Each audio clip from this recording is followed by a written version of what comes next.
We are heading into a different kind of Christmas season this year. It's unavoidably so, given the nature of the year that we've had, and there's going to be unprecedented restrictions and government surveillance and people not being able to do the things that they would normally do, and there have been restrictions on where we can go and so forth. And strangely, this reminded me of the first Christmas story, wherein a young couple didn't have very much money between them, not quite married, although she was pregnant, and there was some speculation regarding who the father was.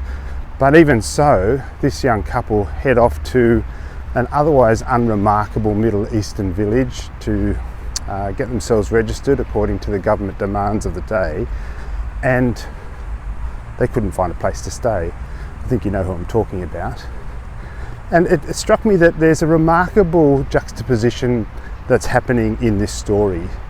You've got the most powerful human person in the world, which is the Caesar, making decisions and putting in place decrees they're going to shape the way people can do their life together in the world. And at the same time, in the same frame almost, you've got what would have to be regarded as the most powerful force in the universe, if that's what we understand God to be, coming into the picture, not being ushered into a palace or a temple or anything that is an incredibly grand and suitably ostentatious, I suppose, setting, but coming into a barn, a place where the animals slept, and not being able to find anywhere else to be born. It's an interesting juxtaposition of powers in a funny kind of way, because we commonly think that power is more like the power that we see displayed in the Caesar. He gets what he wants. If people don't give it to him, he takes it from them.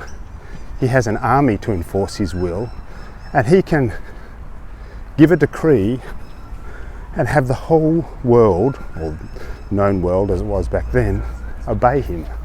That's pretty remarkable. And when we think about power, that's the kind of power I think that we naturally think about. But there is a different power at work in this story, and it's the power of incredible vulnerability and truth. And you think about it, when you go off to your Christmas celebrations this year, part of you probably would be quite happy to have everyone do exactly as you told them. You'd make up the plans, you'd say what's going to happen, you'd command it, they would do it. What could possibly be better than that, eh? Well, I'll tell you. Even better than that is when people want to love you. Now, you can't command that. It's not an expression of your own will.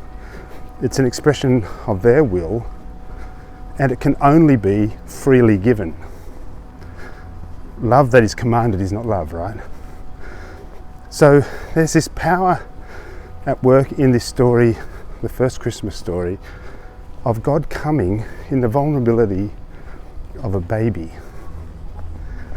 Now, babies are so useless, right? What do they do?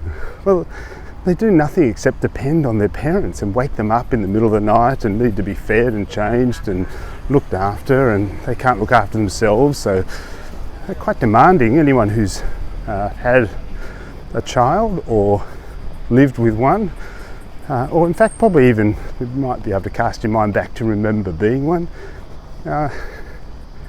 It's not bags of fun, can be, but not always, and for the parents it's really hard work. And yet, in that vulnerable relationship, the parents in a healthy situation want to love the child. The child isn't giving them anything, not working for them, not providing them with added lifestyle benefits or anything like that. This is a needy child, and they love the child and they give themselves to the child. I remember when I was raising my two little girls, they're still young but they're not little anymore. At different times it felt like they were consuming my life, and whilst that was really difficult, I remember reflecting on that and saying I wouldn't want it any other way. I couldn't think of a better thing for my life to be consumed by. And this is what love is, when we give ourselves to another freely because we want to. And that's what's at the heart of the Christmas story. So even though the government of the day was commanding enormous upheaval and had incredible powers to make sure that what they wanted to have happen would happen, nobody loved the government. Nobody ever loves the government, do they? Well, maybe in certain countries, I don't know. But when it comes to the power of God, this is a different power altogether. It is the power of self-giving. It is the power of love. It is the power that's birthed of a desire to give yourself to someone and to something that is so good. Why would you do anything else? That's what happens at Christmas. We get introduced to a God who is not the government, who's not wanting to have power over us or coerce us or get us to do all the things that he wants to do. We get introduced to a God who invites us into a relationship of love. And you can't coerce that. You can't manipulate it. You can't command it. So you do it because you want to, or it isn't love. And that's what Christmas is about, I reckon.